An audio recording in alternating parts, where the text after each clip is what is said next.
Venezuela 1 মিনিটের ব্যবধানে আঘাত হানে শক্তিশালী দুটি ভূমিকম্প। এতে হতাহতের সংখ্যা এবং ক্ষয়ক্ষতির পরিমাণ এখনও স্পষ্ট নয়, তবে বড় ধরনের ক্ষতির আশঙ্কা করা হচ্ছে। বিবিসি জানিয়েছে, বুধবার 24 জুন সন্ধ্যায় প্রথম 7.2 মাত্রার ভূমিকম্পটির কেন্দ্র ছিল ইয়ারাকুই অঙ্গরাজ্যের সান ফেলিপে।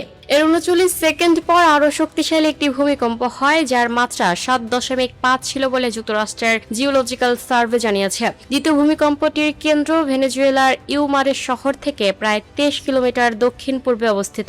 ইউএসজিএস বলছে, ভেনেজুয়েলায় ব্যাপক হতাহত ও বড় ধরনের ক্ষয়ক্ষতির আশঙ্কা রয়েছে।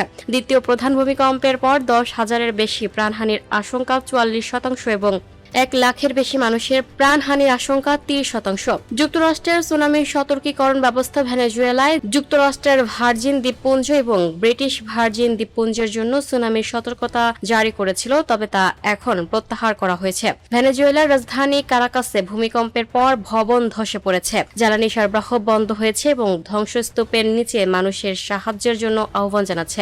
এদিকে ভেনেজুয়েলার ভারপ্রাপ্ত প্রেসিডেন্ট ডেলসি রদ্রিগেজ জাতির উদ্দেশ্যে ভাষণ দিয়েছেন এবং জরুরি অবস্থা ঘোষণা করেছেন। জরুরি পরিস্থিতি মোকাবিলায় তদারকির জন্য তিনি একজন জেনারেলকে দায়িত্ব দেন। ভাষণে তিনি ভেনেজুয়েলার জনগণের প্রতি সর্বোপরি ঐক্যের আহ্বান জানান। এছাড়া ভূমিকম্পে যারা তাদের প্রিয়জন হারিয়েছেন তাদের প্রতি সমবেদনা জানান ডেলসি রদ্রিগেজ। তবে নিহতের সংখ্যা উল্লেখ করেনি তিনি। বার্তা সংস্থা রয়টার্সকে প্রত্যক্ষদর্শীরা বলছেন, ভূমিকম্পন প্রতিবেশী কলম্বিয়া পর্যন্ত অনুভূত হয়েছে। এএফপি জানায়, ভেনেজুয়েলার স্বরাষ্ট্রমন্ত্রী দিওসদাদো কাবেইও জনগণকে তাদের বাড়ি ছেড়ে যেতে বলেছেন। তিনি জানান, সতর্কতামূলক ব্যবস্থা হিসেবে বেশ কয়েকটি ভবনে আগে থেকেই জ্বালানি সরবরাহ বন্ধ করে দেওয়া হয়েছে। বলেন, কিছু কাঠামো ক্ষতিগ্রস্ত হয়েছে এবং আমরা গ্যাস সংক্রান্ত কোনো ধরনের দুর্ঘটনা ঘটুক তা চাই না। কারাকাসে অবস্থিত মার্কিন দূতাবাস এক্সে দেয়া এক পোস্টে জানিয়েছেন যে তারা ভূমিকম্প পরবর্তী পরিস্থিতি নিবিড়ভাবে পর্যবেক্ষণ করছে। জনগণকে ক্ষতিগ্রস্ত এলাকা এড়িয়ে চলতে এবং ক্ষতিগ্রস্ত ভবনে প্রবেশ না করতে আহ্বান জানিয়েছে।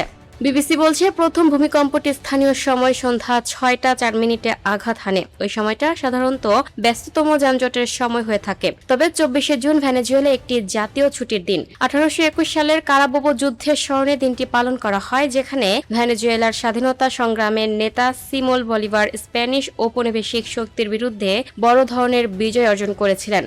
ফলে সাধারণ কর্মদিবসের তুলনায় এদিন স্বাভাবিকের চেয়ে বেশি মানুষ ঘরে অবস্থান করছিলেন। সামাজিক যোগাযোগ মাধ্যমে শেয়ার করা ফুটেজে ঘরবাড়ি ছেড়ে বাসিন্দাদের রাস্তায় ছুটে বেরিয়ে যেতে দেখা গেছে। একটি ভিডিওতে দেখা যায়, দুলতে থাকা একটি কাচের আলমারিতে রাখা চীনামাটির জিনিসপত্র ধরে রাখার চেষ্টা করেছেন 2 ব্যক্তি, কিন্তু সেগুলো মেঝেতে পড়ে যাচ্ছে। ভেনেজুয়েলার রাজধানীতে বড় ধরনের ভূমিকম্পের আঘাত এটাই প্রথম নয়। 1967 সালে 6.6 মাত্রার একটি ভূমিকম্প কারাকাসে আঘাত হানলে 200 জনের বেশি মানুষ নিহত হয়েছিলেন। সে সময় মধ্যবিত্ত এলাকা পালোস গ্রান্দেস এবং উচ্চবিত্ত এলাকা আলতামিরায় অনেক ভবন ধসে পড়ে।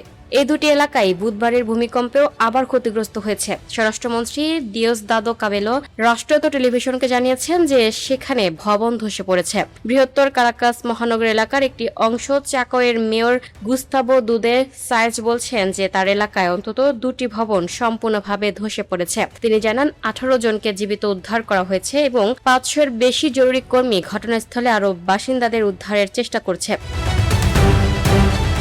Lucky Akhtar, up to date news, Dhaka.